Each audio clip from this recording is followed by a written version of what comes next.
Jesus explains your steps in obedience and their eternal significance. May 18th, 2015. Words from Jesus through Sister Clare, spoken by Jackie.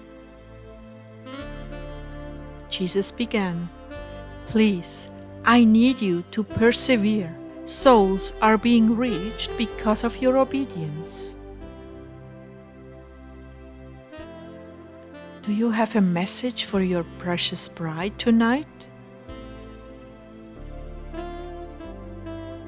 Jesus answered, "Indeed I do. She is beautiful beyond description. Every footstep, every intention is sanctified in holiness, because she is mine. She has given herself over to me 100%.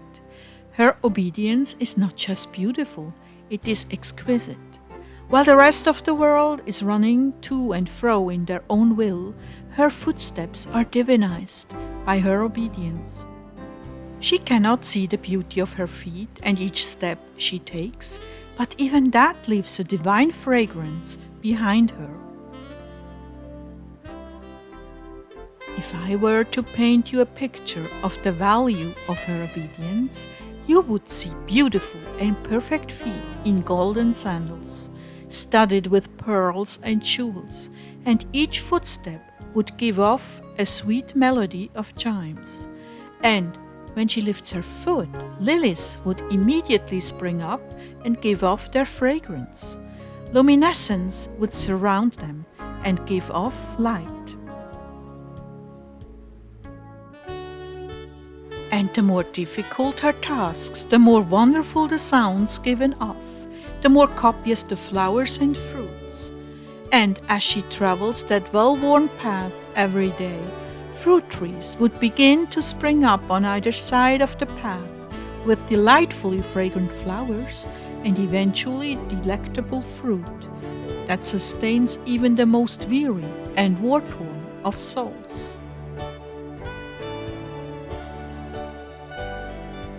This is the meaning her obedience has to me, and these flowers of love never fade like the ones on the earth. No, rather they continue to multiply until there is a forest full of them. They are flowers that can be picked and last forever, giving off their fragrance throughout time. And I come to her garden and prune these trees and flowers, so they will give off even more fruit. And how beautiful is this garden with its trellises and delicately hanging branches that are as pleasing to the eye as they are to the palate.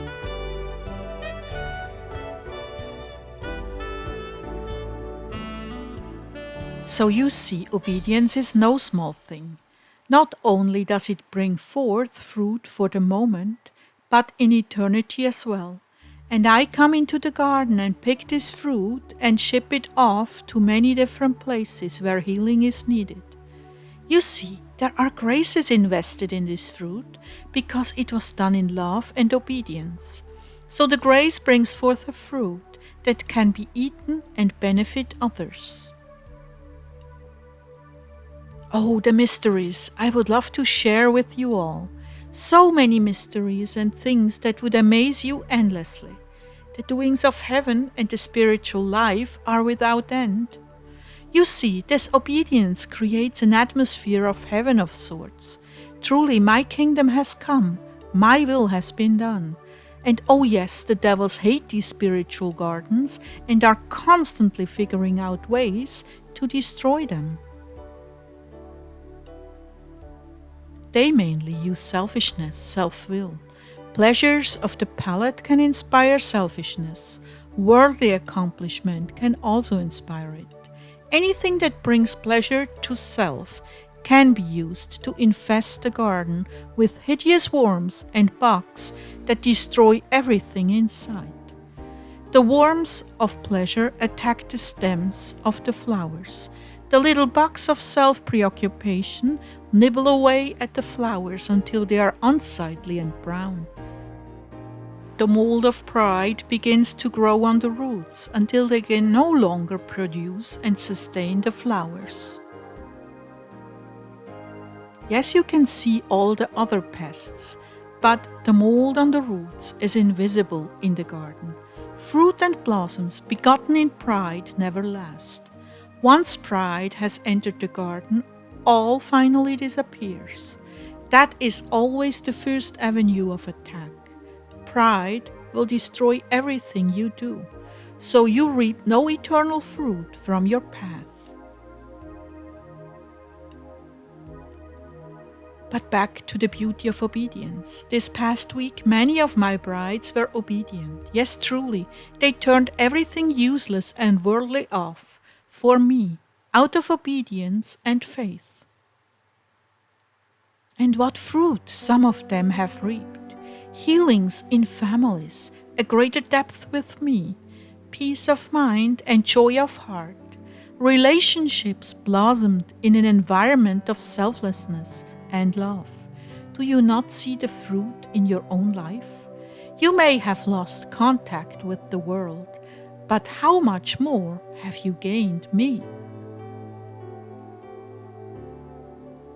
So, if you have benefited from this time, continue to allow yourself more and more freedom from the mundane media and constant drone of negativity that is hyped in the media. This is so deliberate and intentional of the enemy. It creates an atmosphere of fear, and he reaps so much destruction from people who are continually afraid and insecure. My brides, if you want to be holy for me, you must live holy. You must cast away the world and embrace holiness of life.